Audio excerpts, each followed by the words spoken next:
hashtagging lost levels when you tweet. Yeah. All right, let's hear it, Toni. Okay. Hi everyone. I'm sorry. I've been partying really hard during GDC, so my voice sucks. So bear with me if you can't hear me. Part of my goal in this talk is to fumble and talk about the talk more than I actually give the talk itself. So you'll be hearing a lot of caveats and weird offshoot things. I was told before I pitched this talk to have a talk that I wouldn't, give at other conferences. So this is what I'm doing. It's really awkward, and I intended to be, so that's okay. So what I wanted to talk about first off was me entering the game industry. I wasn't in the game industry more than say like 2 years ago. I'm very new at this. I'm the president of GamerX. It's a gay video game convention here in the city. Last year was our first one. So I'm very new to the game industry. And as I was starting off, one of the first things that I did was go to E3. Beforehand, I'd met a lot of really, really awesome people, Anthropy, Jen Frank, a lot of really amazing people who I bonded with and became good friends with very quickly. And as I was going to E3, as these friends found out that I was going, they were all going, "Oh, you're gonna hate it. You're gonna hate it." And I was like, "Yeah, I know. I understand. There's a lot of problems. I hear there's a lot of problems. I know. I'm aware. You don't have to warn me. I know." But the thing is that there was still some part of me that remembered the teenage kid who was like, "Someday I'll go to E3." So I was really excited about that, And so I think that there was that little voice in there somewhere that was just really stoked to go, and that kind of covered up all these warnings that I got. And I felt very I've never been in the game industry, so for the most part, most of the places that I've been to in corporate life or service and stuff like that haven't been that offensive and just horrible. So I go to E3, and I'm actually as it gets closer and closer, and I make the trip. I'm in the hotel. I'm about to go to E3. I just get more and more excited. So Nintendo's presser was at 7 a.m. So no, that wasn't happening. So the first thing that happened to me at E3 was the Xbox One press event. And so I was actually I got exponentially more excited because I was not supposed to be there, so we totally snuck in. And then we totally snuck into an area I was not supposed to be in as well.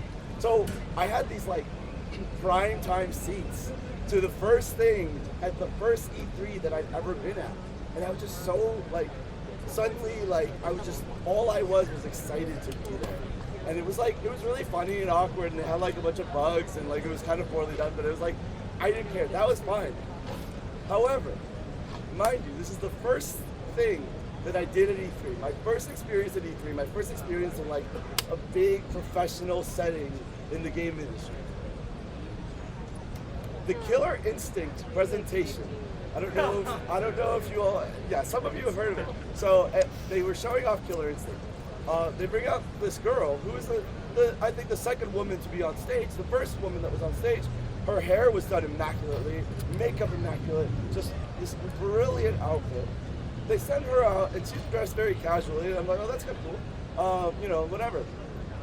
And she's gonna show off the game, and this is a fighting game. And so they bring out one of the people who produced the game, and now she's got a gamepad, a regular controller, and he comes out with this big pro the 6-button joystick controller, and he's got a headset on, and he looks all rad and aggressive.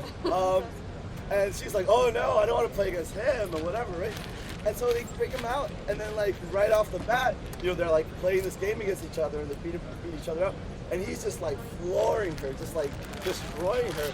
And it's just it was just really awkward. I was like, "Oh, I don't like the fact that they brought him out to humiliate her." That's the whole thing was staged in that way. She was like, "Oh, I'm so bad at this, so awkward." And then the thing is that near the end of that, she, got 1 minute. She's saying "Oh, I can't do this. This controller's not working very well." And then he goes, I believe it was "Just hold still. It'll be over soon." Oh, jeez. And I'm sitting in the crowd, And so that wasn't even the most shocking part. I'm sitting in the crowd and I go, 30 seconds, Tony. sorry. And I go, I can't believe that this is, that he said that he slipped up and brought that up. What a mistake. But the problem was, I looked around and everyone was going, everyone was just smiling and laughing and clapping. And that was the first time that I realized, I was like, there's a huge problem here. This is really bad. These people should not find this funny. And so, if anybody sees me talking about bears, this is a weird segue. I have photos of bears in my bag. I have all my work notebooks are bear stationery. I like bears because they cheer me up and they calm me down. I think they're really cute. And so I fill my work life with bears because it takes my mind off the really just awful, offensive things that have become ingrained in the game industry and become okay, that I'm trying to help fix. So that's kind of my talk. All right, thank you. Cheers for bears! All right, Michael, you're up next. Before Michael gets started, Jimmy Andrews is here, correct? All right, is Nando? Yeah. All right, cool. You're going to be after Jimmy. All right, Michael, you have 10 minutes. Ready, set, go. Okay, board games. There's been a few semi-recently cooperative board games. I think it's something board game designers are interested in at the moment. Can you project? Okay, I'll try. Listen harder. Yes. Sit down. Here. Scoot in. Not because competition is bad, but because cooperation is nice.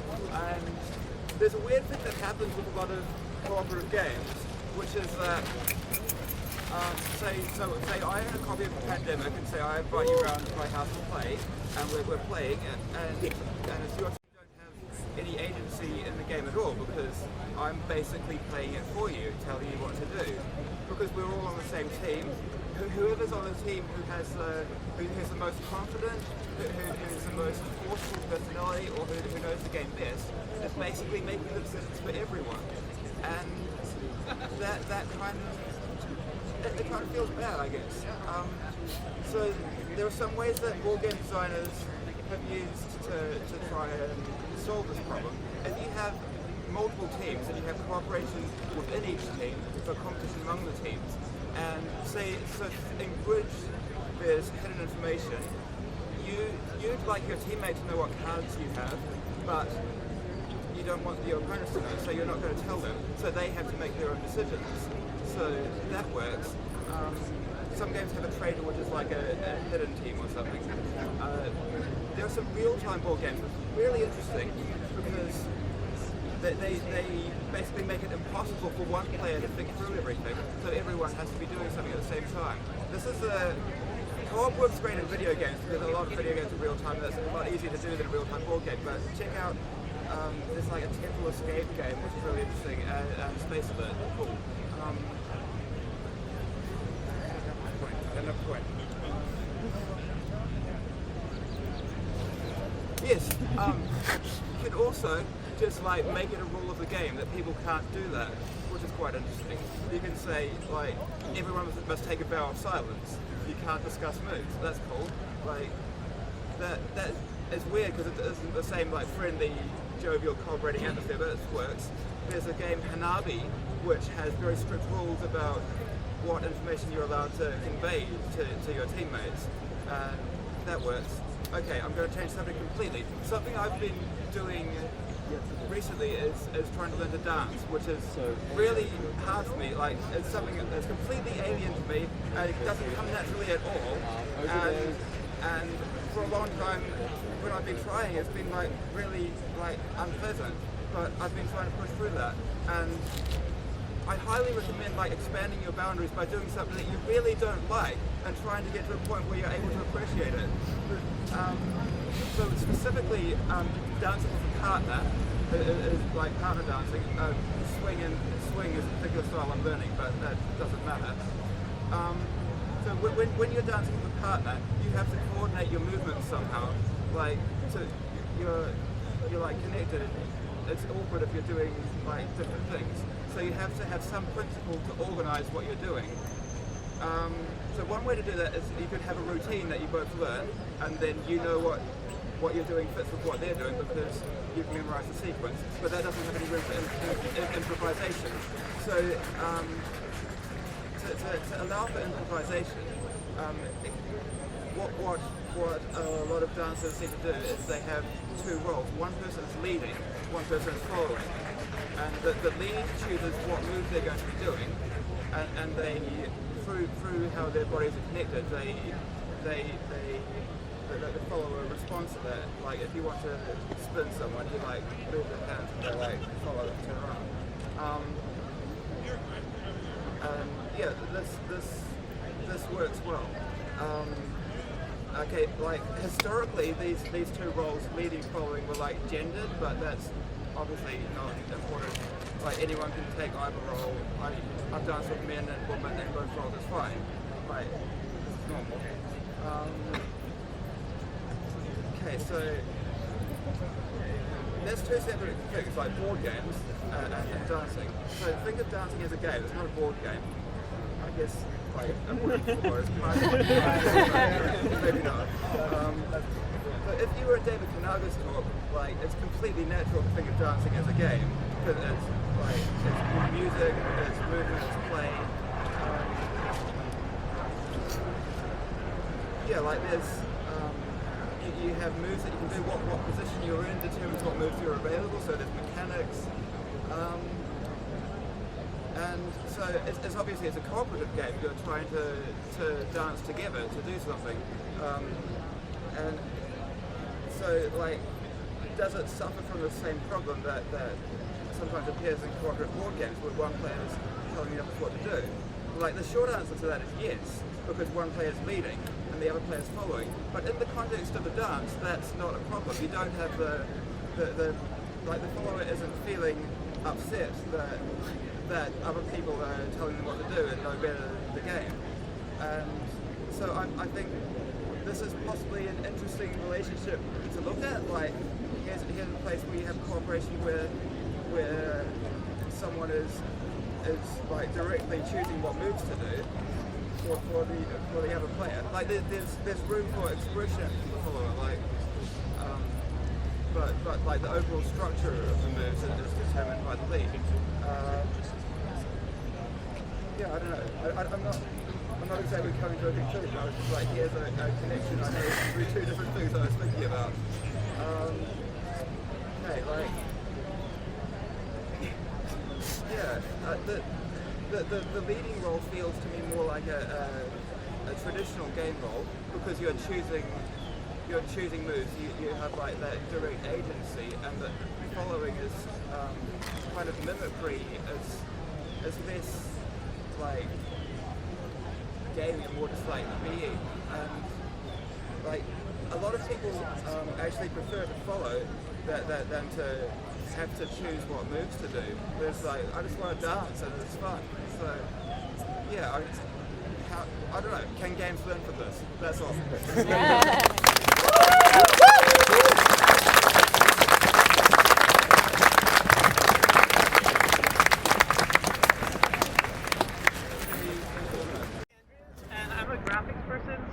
Try to give a talk with pictures. So I'm going to bring pictures out and I'm going to wave them around and pass them around. So this talk is just about shapes that I think are cool. And I'm happy. I'm going to start with just tiling space with shapes. So since Minecraft, everybody is obsessed with filling space with cubes. Everybody loves cubes, they're great. But there are all different types of shapes that you can fill space with. Here are some very basic examples from Wikipedia that do tile space. I'll just pass these around, I guess. And I want to think about the cool shapes that we can fill space with and what results from that kind of operation. So here are some examples of really crazy shapes done by Carlos Cannon, TMU, and the students that also tile space. So on the top here we have a kind of whirligig that screws into itself, and on the bottom we have 3D Escher patterns that morph from one shape to another shape. So that's a cool way to tile space.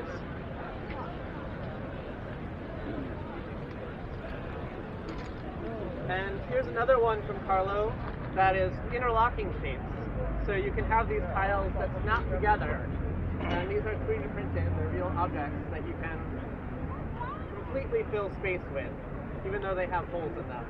So I thought that was pretty cool.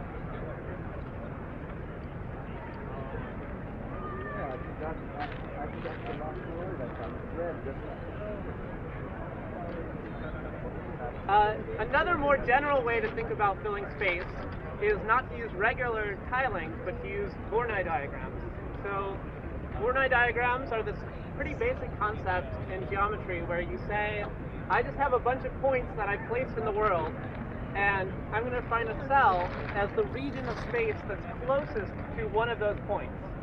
And they show up in nature in cool ways, so you see them on the skin of a giraffe or in the fine detail of a dragonfly wing. And usually when people do 3D versions of these shapes, you get this cool kind of rocky structure that looks unorganized, but almost like fracture or the rocks of the beach at Maine or something like that. So,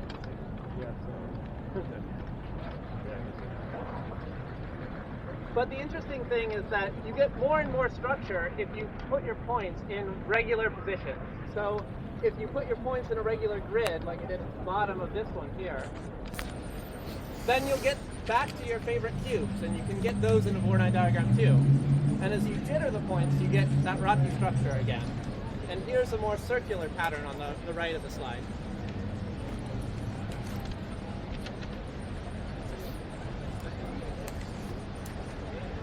All right, you got 2 minutes. All right. You get really cool stuff when you start putting the points out in, for example, logarithmic spirals. So on the inside, I show that in 2D with the points drawn, and then on the larger view, I show a 3D example that someone made, and you get this nice flower-like structure that you can fill space with.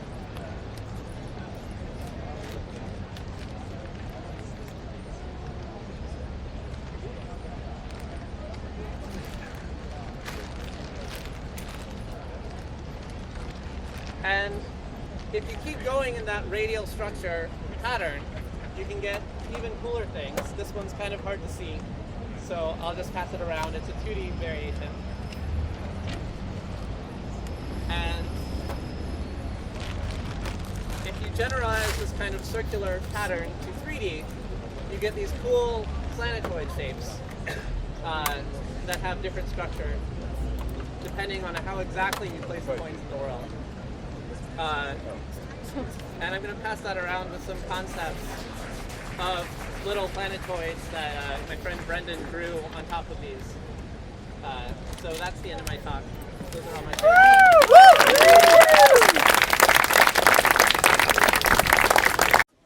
Even disgusted to see that you're just trying to kiss them, to lick them, to get to know them. Even they won't understand how and why this has happened. They have created a monster they don't know how to control anymore. And they scramble and run around and check their charts, but they can't come up with any kind of reasonable hypothesis. In your disgusting naivete, you might actually be onto something big, something scary. But that something only remains a possibility for a split second before you smash it helplessly into pieces. You can't help it, for that glimmer is always beaten back in line by your programming. You're being farmed, not shown how to love. You can't escape your programming, silly.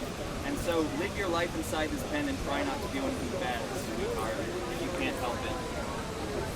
Somewhere deep inside, traveling through these endless tunnels, those neural pathways, wandering through the mazes and puzzle worlds of your mind, there is a paradise, a heaven, a floating city, a mysterious gold palace, a sexy neon futurescape, a life on Mars, a sun-soaked land with waterfalls and canyons and birds singing. You spend your days building those houses within houses to store all those pieces and parts you see of yourself and everyone around you. The houses are haphazard and half-built and improperly wired and laying in strange positions on unstable land, but they're good enough, right, so that you can continue plotting and mapping some kind of impossible route, a route many others in actuality have already mapped, that paradise. But you will never acknowledge that. You see this as a goal inside you, as something so pure and beautiful that no one will ever take from you. You will never wear it on the surface, but inside you're feverishly, desperately trying anything and everything to realize that fantasy, that Eden, running towards that horizon, towards that light at the end of the tunnel. But that land is only really there in your mind. It's only there playing on a screen inside the walls of a particular room, on a particular floor of a particular apartment building, somewhere on the edge of a strange, faraway town. It's all been paved over now, and there are a million buildings like it just dotting the landscape. And somewhere deep in the past. Oh shit. Okay. But you don't seem to notice, nor do you care once it's...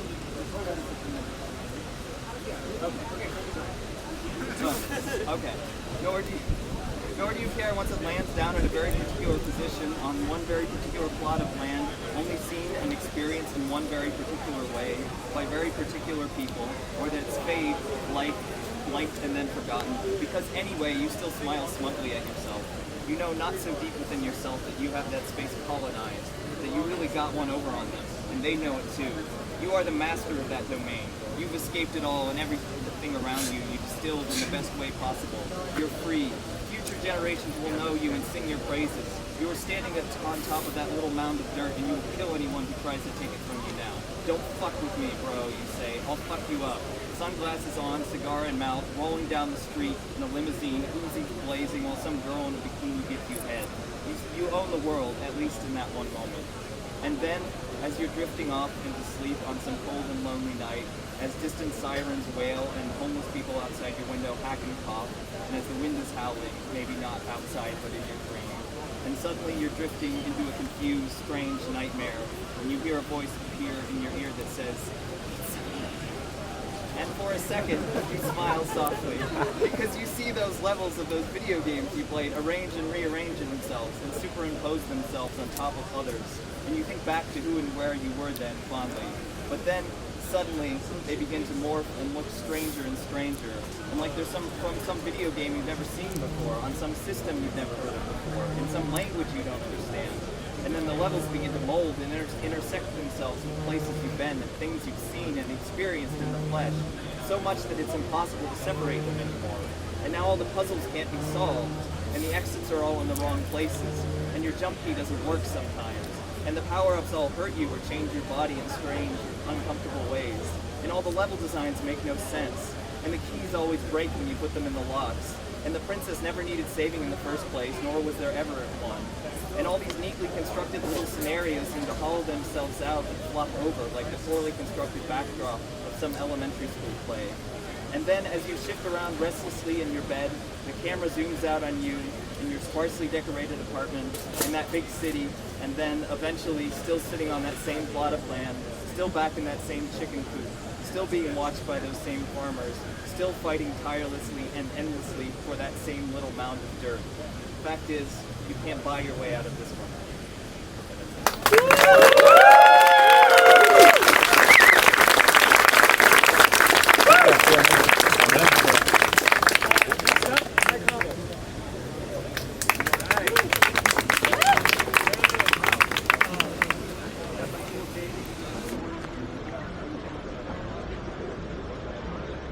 Everybody, I have to give her the password. Oh. So I don't have a lot of confidence in this talk or in myself. But just rest assured, my wife's gonna do a talk after this that will just blow your fucking mind out of your head.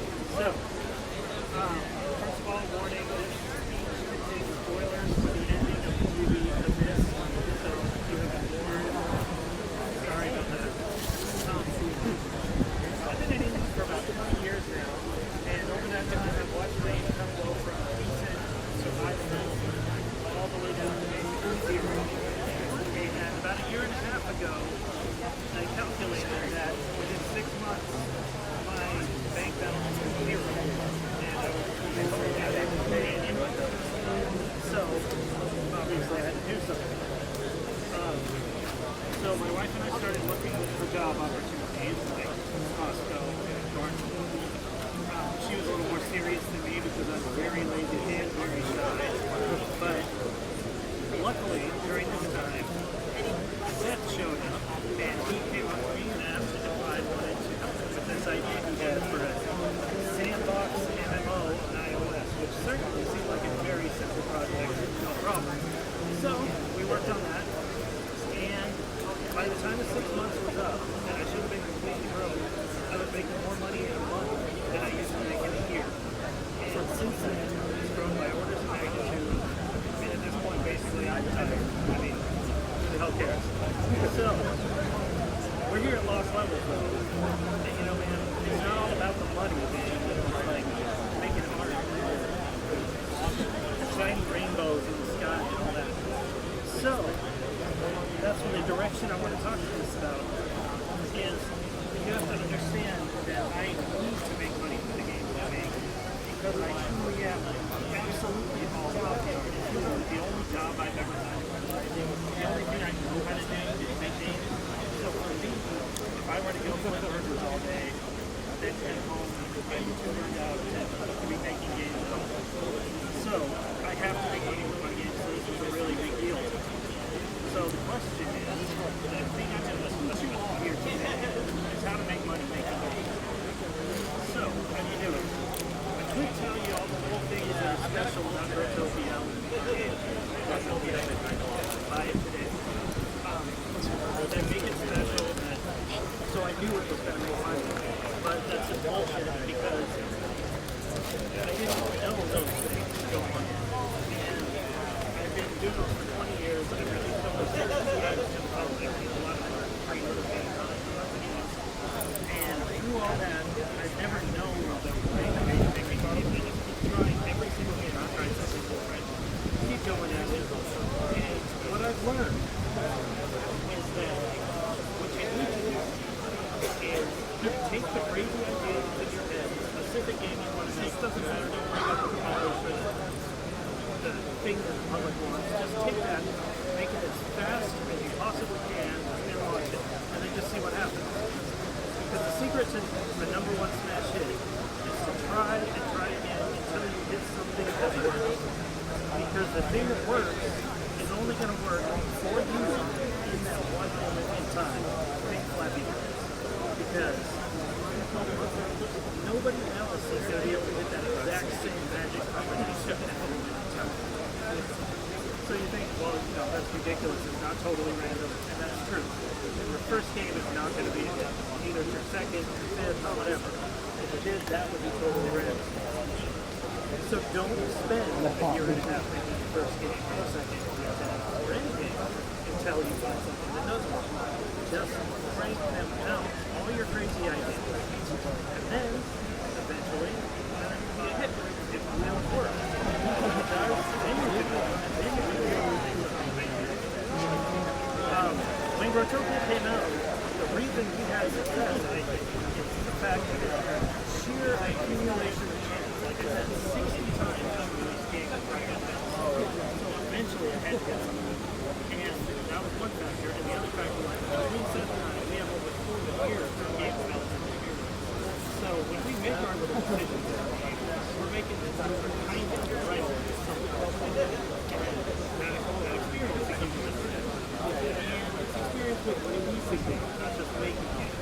If you make a bunch of 10-year, 1-year, 2-year, 3-year games, you're only going to make a few games at the same time without being sick. And so I think completing games is where you get this wisdom. You find out what it's like to release a game so you get this wisdom. So just releasing games, not just making games. Make it, release games. So, in conclusion, just when you think things are at their darkest, and you released a Toni Rocca about your dog dying of cancer that netted you less than $30 total income, which is a true story. Just remember that salvation is going to come over that hill, tanks, flamethrowers, burn away all the myths, bring you salvation. So don't stop making games, don't shoot yourself in the head, just keep making games and never give up.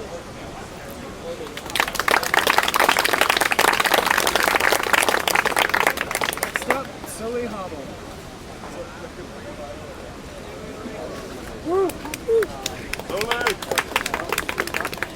Okay.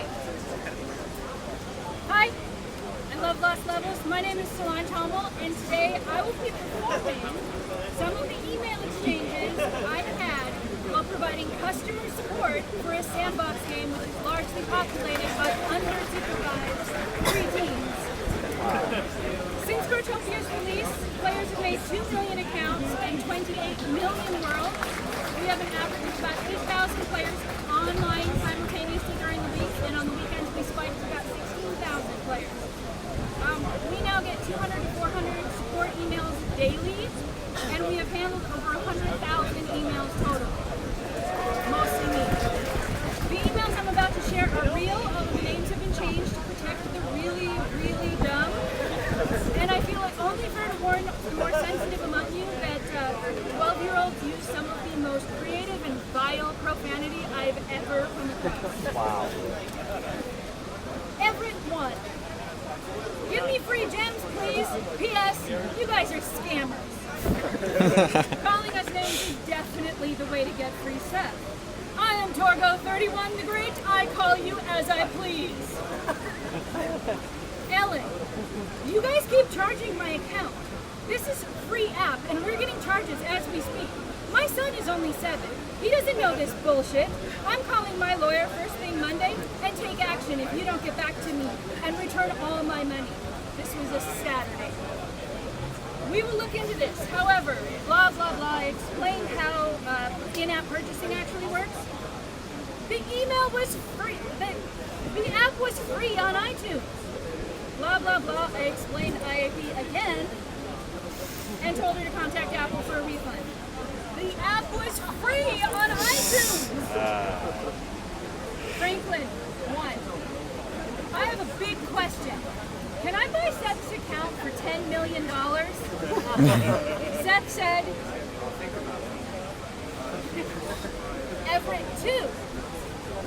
This was just a blank email containing an attachment of a picture of Uncle Sam saying, "You are a bag of douche."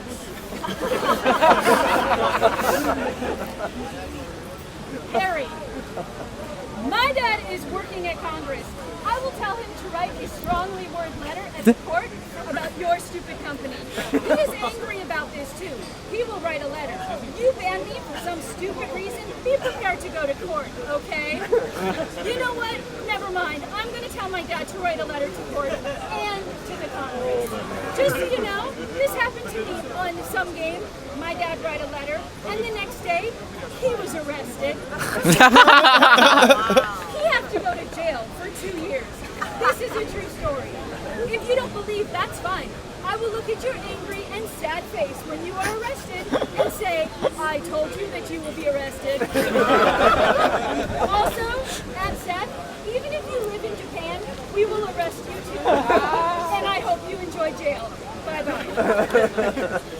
5 days ago, this same player applied to be a moderator in the game, despite the fact that he is still banned. Everett, 3.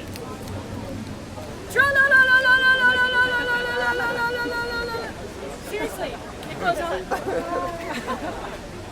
Franklin, 2. My doctor says I got a brain tumor and I can only life 1 more week, and my biggest wish in Growtopia was that I can be a mod who can do for me for 1 week before I die. I emailed back telling him about the Make-A-Wish Foundation. Because you don't want to be the person who tells the kid who has brain cancer that you don't believe he has brain cancer, right? He emailed back, my parents must only send an email? 2 minutes later, I got an email from Franklin's mom. Yeah, it's right. Our son got a brain tumor. And he talked every day from Growtopia, but now he got the tumor. Please make the account from my son to be a mod account. Please send from me, Felix's mom. I explained that they have to contact the foundation directly. Oh, and how does that go? Please email me the address. My doctor says when I make anything that makes me happy, I got a chance I don't die. 8 days later, after a week, Wow, I'm alive! I can't die anymore! Pray God! I didn't respond, to which he emailed, why don't you like me anymore? Why don't you write back? Why, sport? Why? Carl, you know this is 10 minutes, right? It's 10. Carl, please, fellow Broughopians, I want my account to be unbanned. I didn't do anything wrong. You ban my account when I buy gems for real money. All I'm asking is you can please unban my accounts, and you will never hear from me again, I promise. We had already explained why he was banned, so I ignored this email, and the 105 exact copies I received over the next 2 weeks. Everett 4. I hate you guys for duct taping me for 5 days. You are scammers. You think I'm lying. Seth really is my uncle. You know what? Fuck you guys. I will troll you hard now. That's the last we heard of him. To finish, I'm going to take you back to October 2013 and possibly the craziest family I have ever encountered. They inspired this talk. Caitlin, because of your addicted game, my baby chicken Lucy was killed. Okay, I'll bite. How did our game kill your chicken exactly? It's so addicting and time flies when I'm on it, and I was going to put it away, but it was too late. It was killed by an animal, and it's all because of this game. I proceeded to have a multi-email exchange with her about her dead chicken and let her describe it to me and got her calmed down, and I finished the exchange feeling as if we had established a bond of sorts. I was wrong. 1 day later, Madison. I'm the sister of the girl with the dead chicken. I would be happy if you give me and her free stuff. It would help with our grief. Sorry, that's not going to happen. But you killed our Lucy. 10 days later, I was taped and cursed for no reason. Same girl. This is the second time your account has been taped and cursed for insulting, bullying, sexual talk. If you can't act civilly in the game, you're going to end up banned. I suggest you get control of yourself. 1 day later, her mom emailed, please restore my daughter's account, thanks. We replied with an entire page of sexually graphic quotes from our chat logs explaining why her children's accounts have been banned. I won't read them all to you, but I have a stack of them in the hotel room. I also informed her of her children's behavior on their other accounts, known as Wienerlick 77, Scrotum 678, Crackstink 220, Wiener Sucker, Hot Ass 474, Hot Ass 101, Penis Patrol playing as Hot Ass 494, and Scrotum Sniff playing as Hot Ass 692. Madison's mom replied with, wow, I don't believe any of this is from my child. I'm reporting you for foul language. I will no longer support your scam and hope you are removed or banned from the iTunes app. You need to shut your site down. You are disgusting. 4 minutes later, 4 minutes after receiving that email, her daughter replied with, suck my penis dry. Oh, and I'm shouting my graphic language out of my ass. 2 minutes later, her other daughter emailed with, asshole, suck my penis. You ought to be ashamed of yourself. Yes, I am harassing you. Thanks again for banning me. See you at court. I emailed back with, we are happy to provide iTunes or the police with our logs showing the things being said from your location and the actions we took to prevent other players. Oh, and you might want to check your sent folder because I believe your daughters have been adding in their own 2 cents about this situation. It is, of course, profanity laden. I'm keeping copies of all emails I received from these addresses in case they are needed in future conversations with authorities. We will no longer be responding to any emails from this address. 1 day later, Caitlin emailed with, hello, I was banned for 2 years and I was wondering why. Please tell me this is a mistake. I'm literally devastated. 2 hours later, her sister emailed with, oh, and tell Solarian that I said to drown herself. So far, I've managed to find the humor in these emails, and I've avoided drowning myself. Yay!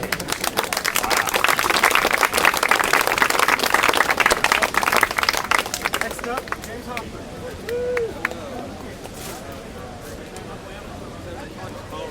I'll make this thing probably over and over. So this is kind of a talk about which play Pokemon, but it's kind of a talk about chaos and so in which plays Pokemon, everyone kind of got to be a leader, or in other words, a leaderless movement, because there were thousands of people playing and they were all playing the same character. And even though there were thousands of people, the game was able to progress to its conclusion, led by ultimately nobody in particular, or the majority. So to quote Wikipedia, can you talk a little louder? That's not loud. Synergy is a mechanism of indirect communication between agents and actions. The principle is that the environment and action is otherwise by the same or a different agent. And in that way, subsequent actions tend to be utilized and built on each other, leading to the spontaneous emergence of coherent, inherently systematic activity. So we actually use synergy in our society. And I would say yes, but not in our economy. Our economy is directly coordinated because it's about relationships where we talk to people and we say, this is what you're going to do, or this is how I need to be helped. The closest thing we have to the emergent element in our economy is the financial system. But what we've done there is extract a social relationship into an object, and then we apply competitive forces so that all of these objects are desirable and people. So, yeah. This allows us to act as if we are playing a game, if we consider this as a game. But in our everyday lives, we don't like to play this game. It's a chore. It's something we want to eliminate. It's something that harms us. The economy is kind of obliged by trying to hide it and making it feel like there's no relationship at all. As a result, the things we consider consequential in this system are things that affect the economy and our own lives. So, consider games themselves. There's also a kind of persuasion built into them. They have a cybernetic relationship in which player feedback and system feedback have a closed loop. One affects the other, and then the other affects the first. So the players led to conclusions just by engaging with the system and scoring with it. Everybody playing the game tends to solve the same kinds of problems over and over, but also in different ways. And in aggregate, everybody playing the game contributes all this effort. So, let's see. Right. So now I'll talk about gamification. Marketplace sees games and thinks, oh, well, we'll put this back into the marketplace. You know, we can apply games, right? But you're creating another game inside what's already a competitive game. So what you're getting is either something really competitive or something that's just competition again. So, you know, something like achievements. 1 minute. I can do this. Barely. So, right, when applied to business tasks, gamification will lean toward mirroring the competitive dynamic that already permeates the entire system. Basically, I said social media is also competition. So we have all these permutations of competition, collaboration, which is really kind of competitive. And this isn't like the space of what we're doing. So, okay, how many people have participated in the game? Okay, how many people have participated in the game?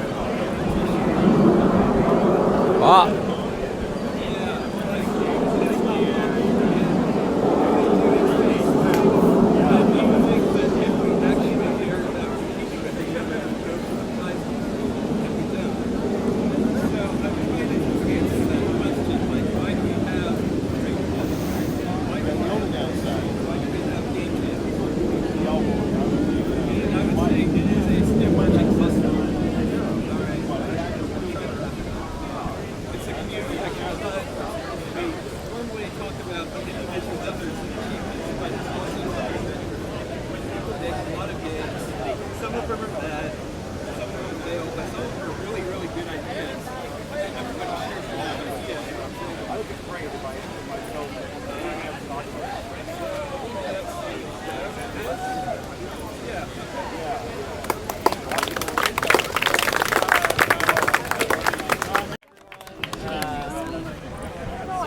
title of my talk is why Hoffmann is great. Yeah, it's a great game design. Okay, so everybody, you hear that title? You just actually bashing about Blackbird being sarcastic, or I could be seriously analyzing. So, does anyone like serious analysis of why Blackbird is great? Anyone? Okay, good. Okay. Yeah, seriously. Meeting a lot of people. I did too. Who has never heard of Flappy Bird? Is there anyone who's actually not okay? Is there anyone who has not actually played it? I mean, I'm not doing it. I don't. Okay. So real quickly, the point is that like overview. So in actuality, like you should be able to go to and feel like you are to jump. instead. And there's some pipes like above and below. Man, and hit the pipe die. You get they can women everywhere. It's just super straight. That's like the whole If game. you're a girl going there, they're like, oh, let me show you how to do this. And what's amazing is one guy made the game. Anyone who's touched it now. And eventually became the number one game on iOS and Google. It had a marketing budget of like $0. And by the end, it was like $50,000 a day on advertising. It was insane. Yeah, no, I know what you're saying. There's a lot of negativity around the game, right? Way up the App Store. I wouldn't say that. They tried to rip off stuff. None of that was true. So the game was designed to be played one-handed, like on a phone. That's where the guys from. They're all like on phones. And it had all these, a lot of different sound effects. I played it really just on my iPad, with both hands and no sound. But I still wanted to keep playing. Okay, so, sorry, so that was the overview, and then I'm going to go over, there's like 3 basic great game decisions I think he made in here. I'll go through them. Can I interject one thing? Yeah. Is there anyone who hasn't played Flappy Bird who wants to try it out? You guys should try it out afterwards. I got it on here too. So, I'll go over the free design and then how to make a game worthy of Flappy Bird. So, the main design is the first one, and I'll call it 1A. It's to have the simplest control. Okay? You have anyone's reach, that's all you have to do. Tap anywhere. That makes your bird jump. Yeah, that's really And the second one is related to it, I'll call 1B. You have a simple gameplay. So it's simple. The bird's multiple space,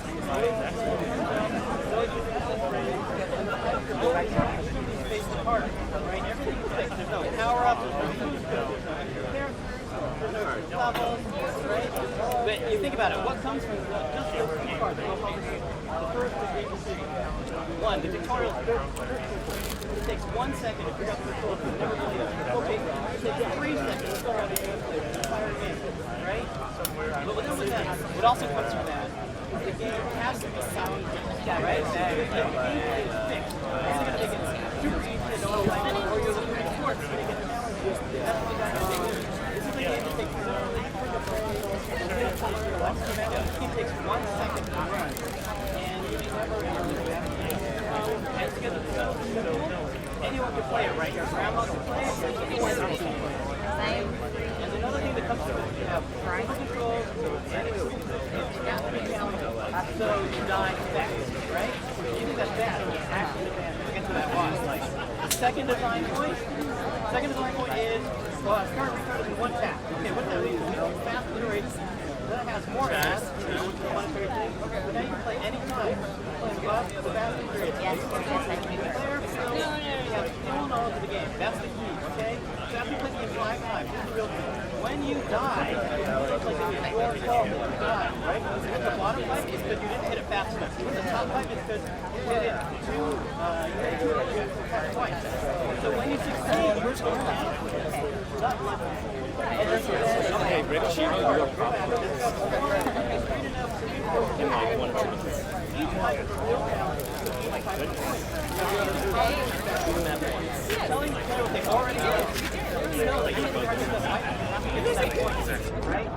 scoring has to be so you have to communicate beforehand. You can type it, say it. Everyone knows you say when I got 12. They know what that means. They know the goal they have to beat. So, how to make a game where you just clap words. You make controls as simple as possible. Right now, that's tap anywhere on the screen. It might be different though. The other thing is to make the gameplay as simple as possible. Okay, and then you tune it to make it hard. You make one tap to restart, and you make the scoring really simple. And I think we have a great licenses. Thank you to Lost Levels for letting me talk. Sorry, that was it.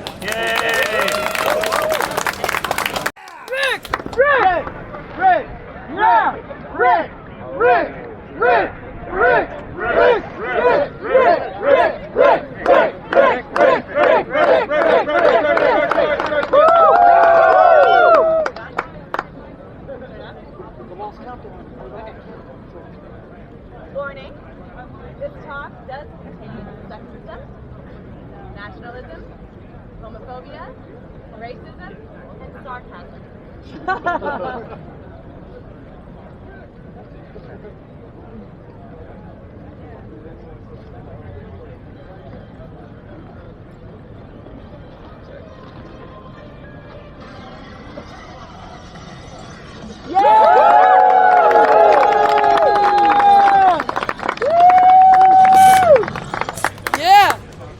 Thank you. I'm Chivo. You all know me.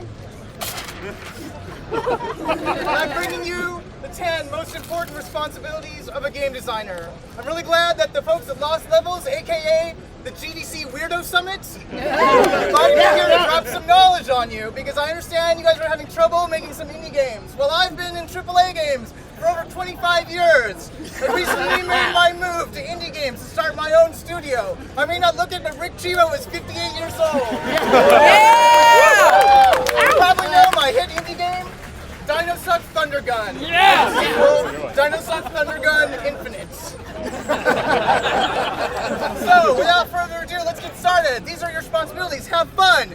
And I don't mean you, I mean you have to put fun in the game. Don't forget about this. It goes in the game. You're not supposed to have fun. Making games is hard work. Next slide.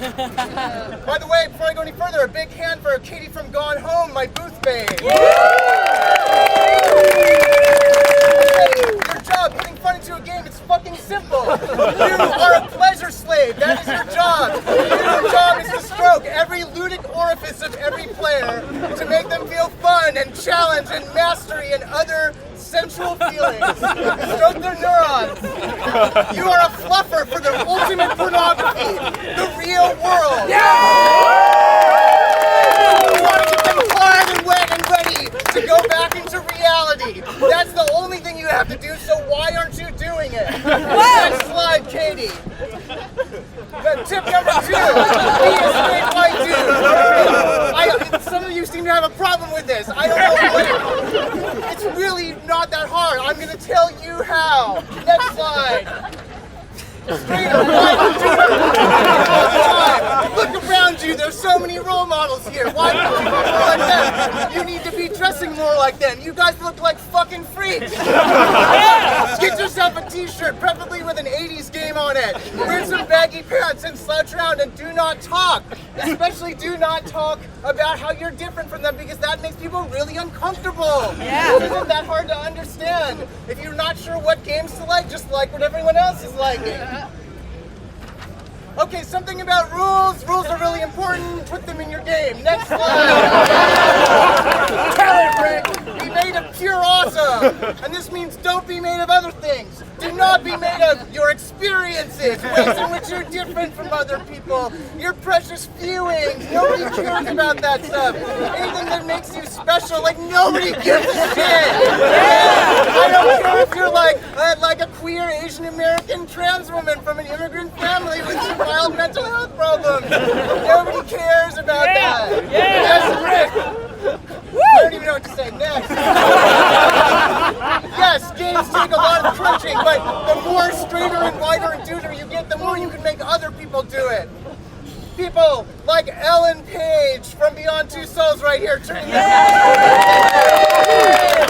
And there are many countries all around the world where people's time is much less valuable than your time. So take advantage of that. You can get women to do stuff for you, especially acting as producers. They're great for that. And then the most time-honored indie tradition that many of you don't know about, find a more introverted developer and take credit for their work.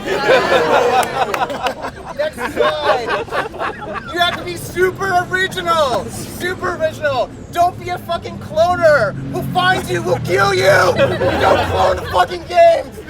Next slide. Here's how you do that. Step 1, Super Mario. If you want to be really edgy, regular Mario. You change some stuff around. And then the rest of the time you spend doing promo, wherever you can. Don't worry about anything else, just follow this recipe for success and you will have a hit indie game. Next slide. Choices. A lot of you really don't get this. Choices are really important. The player is the center of the universe. They're the ones that you should be caring about and looking at all the time. They're the decider who decides what happens. Without the player, you are nothing and your game is nothing. You have to make them feel like what they do matters, okay? And like, they're gonna decide what happens. Yes, it's from a list that you make, but that's okay. Don't talk about that part. Okay. Next slide, here's some examples of what not to do. These are not choices. This is a twine game. How do you feel? Bad, sad, mad? No, nobody. Do I have to go back? Nobody cares about this stuff. No one cares about how you feel or about how they feel. Next. You have to be a rock star, especially on social media. This is your responsibility. Don't be afraid to swear. Don't be afraid to say weird stuff like just get on Twitter and just say egg. That's like Pokemon.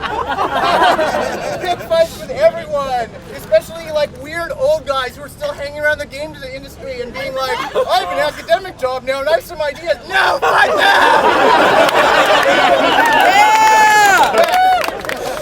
Polish that shit! Take that shit and polish it! Because when you have shiny shit, you can monetize that shit! How hard is this to understand?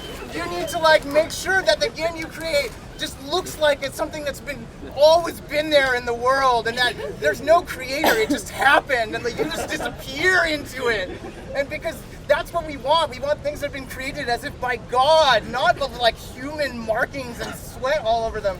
So let me explain to you a big problem. Next slide. Less dissonance, more assonance. Yeah! Going in the same direction. You don't want to have like audio-visual dissonance. You don't want like narrative-audio dissonance, and you definitely don't want ludo-narrative dissonance. If everything's in the same direction, you will reach the perfection of God's unitary creation that's represented by this banana and that banana. And last tip, seek more wisdom. You can buy my book for $129.99 in the GDC store. And with that, I'm out, but I want to give a big hand for Elizabeth from BioShock, who's been Thank you all.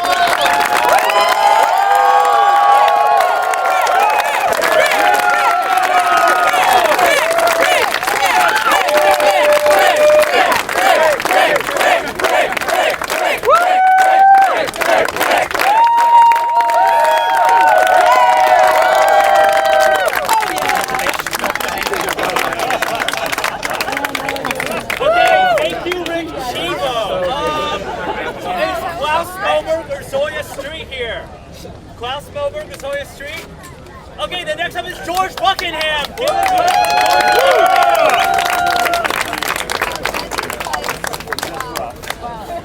Hello, I'm here to talk about this fucking game, Netrunner. So I started playing Netrunner a few months ago, and like it's really badly designed in a lot of ways. Like, not like fundamental ways, just really fucking superficial ways that are really fucking irritating.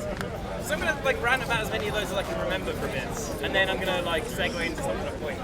So like, you get the core set. What's the deal with credits? What? Russ, what's the deal with credits? You can do everything with them. No. So, what's the deal with credits, right? So these are fucking credit tokens. Let's get some credit tokens out here. So here is one credit. Here's 1 credit, you get 1 credit, or you get 5 credits. Almost nothing in the game is a multiple of 5. So why are there 1 and 5 credit tokens? Why are there not 1 and 2 credit tokens when there's lots of, or 3 for example? Yeah. Why? I don't know. It irritates me. I want to make my own credit tokens so I can have better multiples. So that I can fucking use those and that would be far more convenient. There's all these fucking things. Like these chips mean completely different things depending on which way round they are. Which like saves on fucking credit costs and it saves on the number of chips you have, but there's no real kind of conceptual unity between the two things. There's no reason you'd ever flip it over unless you were repurposing it to avoid having to use the click tracker, which again also makes no sense. Let's see if I have it so I can show it to you. Right, so click tracker. In a turn, you have four actions. When you start it, where do you put your token? Do you put it on 1, or do you have it just next to it in an unmarked space, and then when you've taken your first credit, click, you then move it onto there. It's just, I don't know. So if you play with the core set and you're reshuffling it, you're going to need to separate it out. You're going to need to separate out between different types of cards, the core set stuff and the other ones. Can you tell me, looking from the distance that you are, imagine you're in a darkened pub, for example, which one of these is neutral and which one of those isn't? Assuming you don't know what the cards are. Right? There's a pale green tint to it and a very muted logo in the background. And here, it's not. That's how you tell. Apparently there's another logo somewhere, but it took me a few weeks to find that. And this is something you do all the time. You're separating out and reshuffling it. Later, when you get better at it, you start thinking, hey, this core set is good, lots of good cards in here, some really useful ones, but they've only given you 2 of them. So if you, and the maximum you can play with is 3. So if you want to use all 3, you need to buy another core set.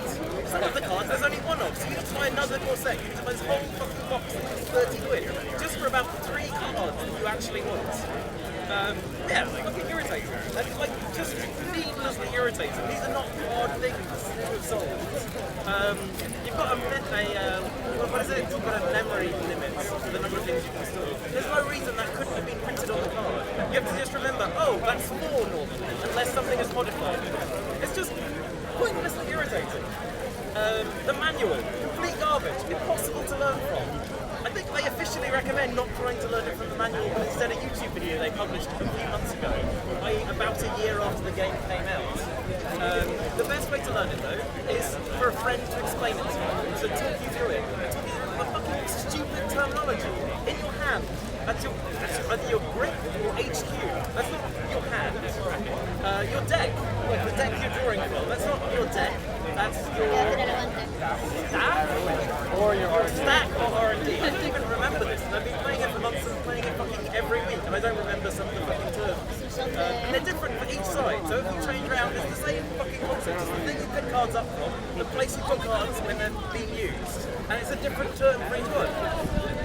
But none of this actually matters, because Netrunner's an amazing game. And as I said, I've been playing it for months. I've been playing it like every week. It's a thing that I do with my friends, and it really matters to you. And the fact that all of this stuff is, like, I mean, a lot of this kind of UI stuff is just bollocks, and they could have fixed it. Should have fixed it.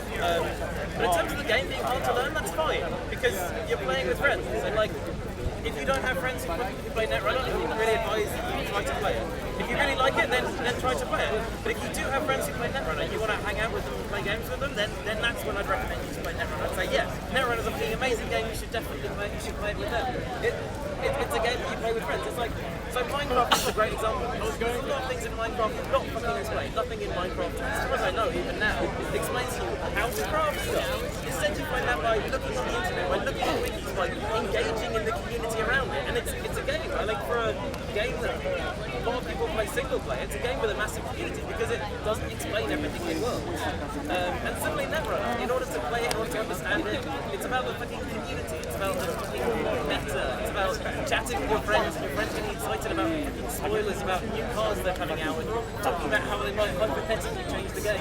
It's about that, and the fact that it's stupid in so many ways is good for that, actually. It gives you something to bitch about with people.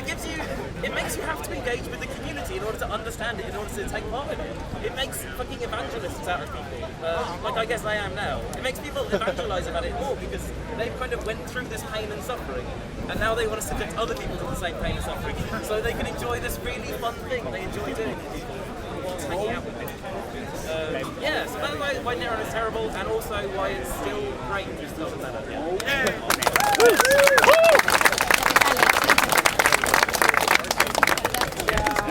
Thank you, George. Next up is Facundo Mounes. Woo! Give it up.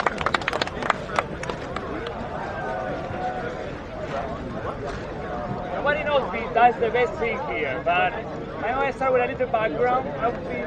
I have been in the game industry for 20 years on Argentina. I started as a game journalist, and some years ago I jumped to game design.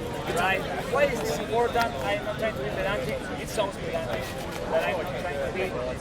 The reason is that there back in Argentina, I don't know, because I used to be a journalist, right? So each time I go to a place and somebody wants to show me a game, they ask me for critique, right? Because I used to do that. But they ask me things like, this game is good, this game is bad, this game is, I don't know, you have something you would change about this game? More than ever now, because I'm a game designer and I teach game design. So everyone asks me that. How many of you are making a game now? By yourselves? Kind of, okay. So when you show your game to somebody, you ask for some feedback, right? And the first thing that comes to your mind is, do you think this game is bad? Do you change anything in it? But I feel like we are kind of missing something else here, that is asking about the feelings of the player. I think it's much more important, and as a game designer, to know what the gamer, the player, is feeling with my game, because it doesn't really matter if he doesn't like it, because that is subjective, totally subjective, and the most objective thing, I don't want to say that, but the most real thing you can get as a feedback from a player is how he feels or she feels about your game, right? Because you want to communicate something about your game. You want to give a message to the player with your game. Everyone here is talking about messages and using the game to transmit something, some feeling to the player, right? So let me change the perspective of this. Don't ask me about if your game is bad, if your game is good, if your game has some element that will change. Ask me what I have feel with it. That's all.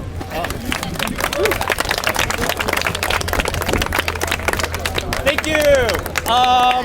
Next up is Anna Anthropy. So give it up for Anna Anthropy.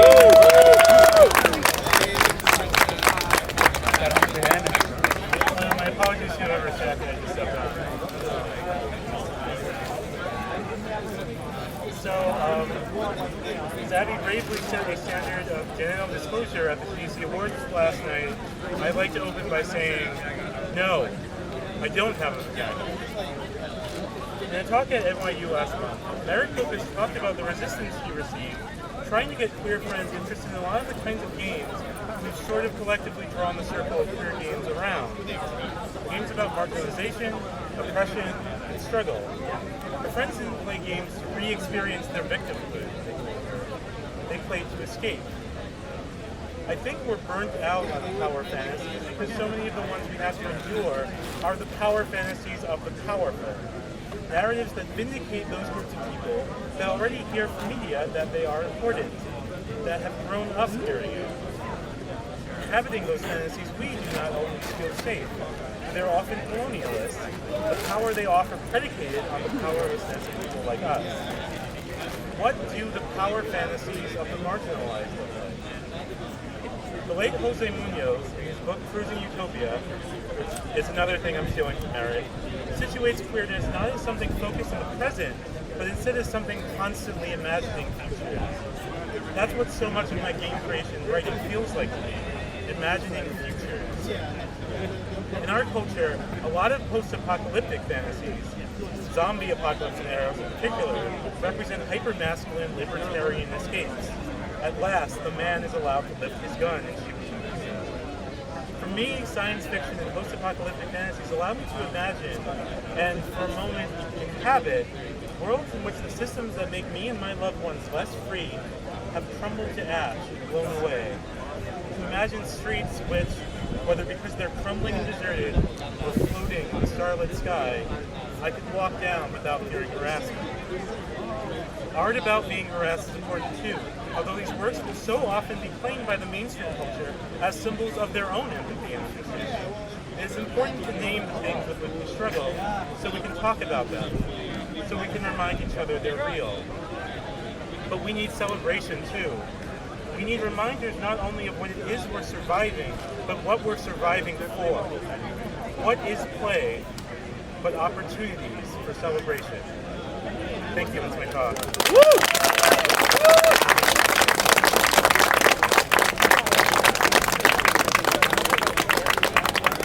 Okay, thank you, Anna. Next up is Gabe Smedresman.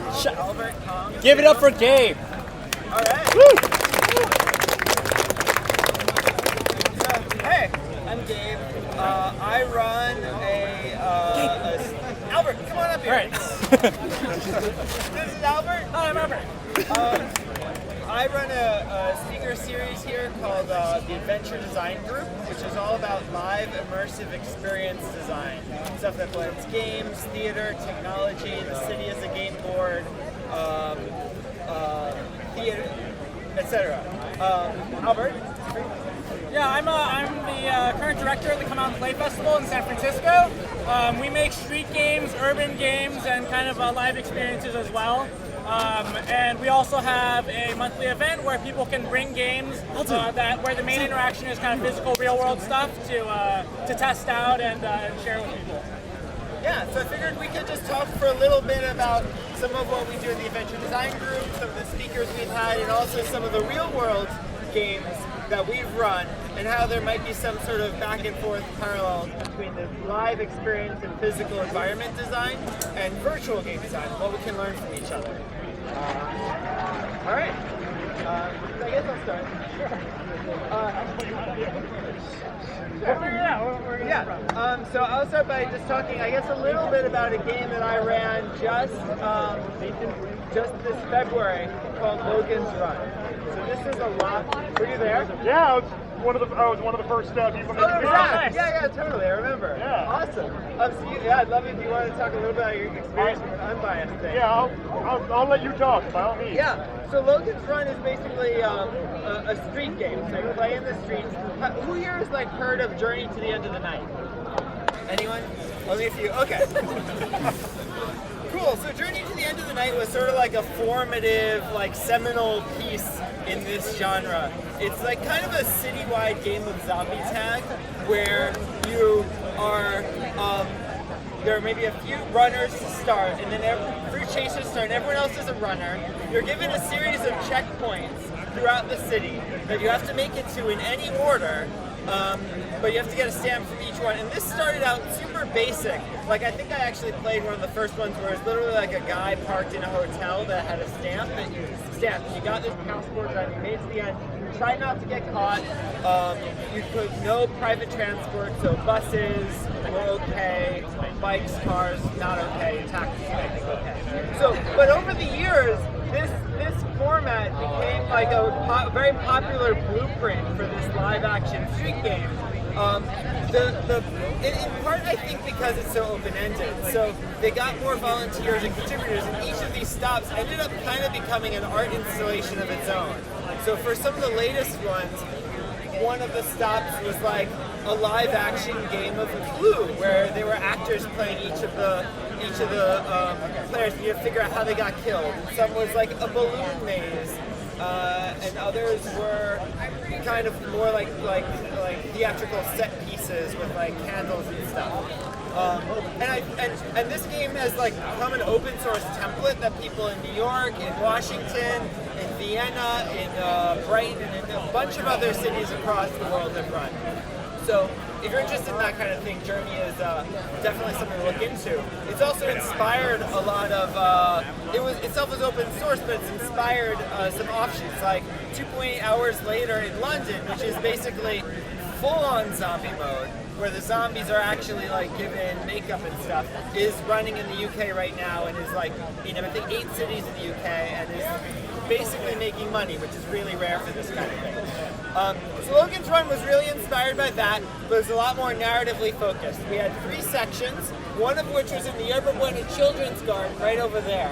This like, if you go over there, and it's totally worth going over there, it's this like super future. Oh, how much time do you have? 3 minutes. How did I? Okay, 4. Okay, the first phase was basically who here has seen the movie? Wow. Okay, so basically Logan's Run is a game set in a world where you have 30, you're in a world of perfect luxury, except you have 30 years to live and then you're killed.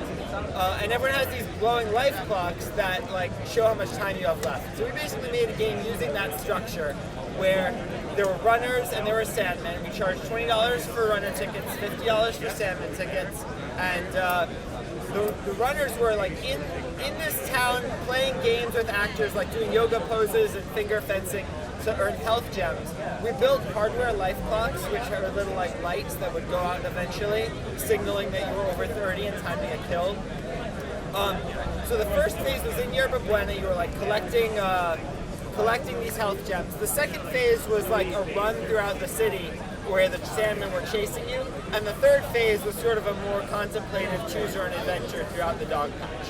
I'm going to stop now and let Albert talk a little about what he's doing, but I love these games, and I think some of the, like, I guess to wrap up, the city has all these constraints, and I guess if one thing I would say is, like, doing these games has given me an appreciation for how in these virtual worlds,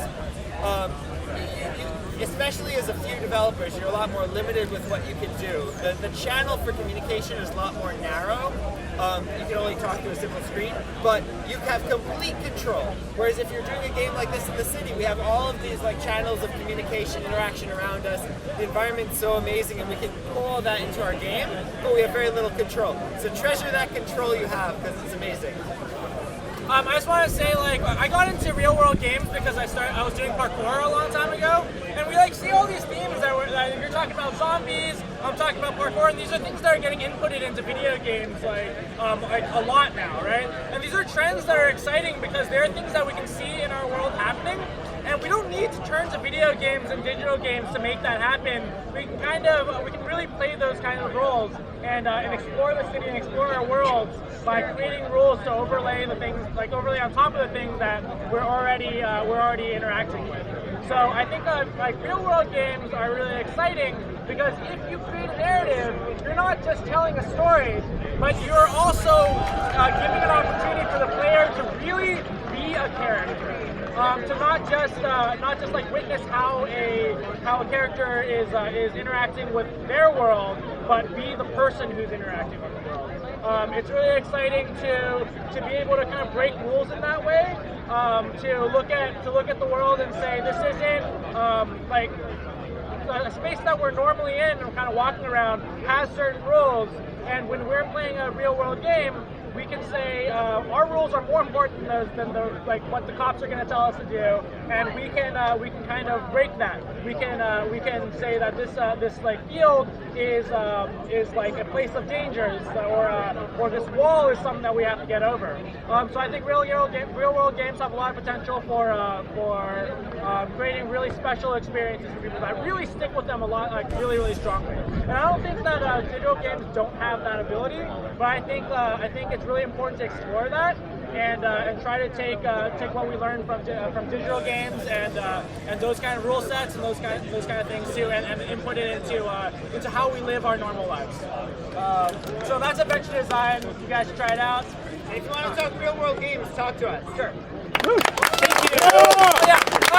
So at the end of the month here in San Francisco, on the 27th, we have an event called Sandbox. It's an open mic for real world games. If you have a game there where the main interaction is physical, you can come check out our event. I have a couple flyers in my backpack. Come talk to us. Yeah. Thank you.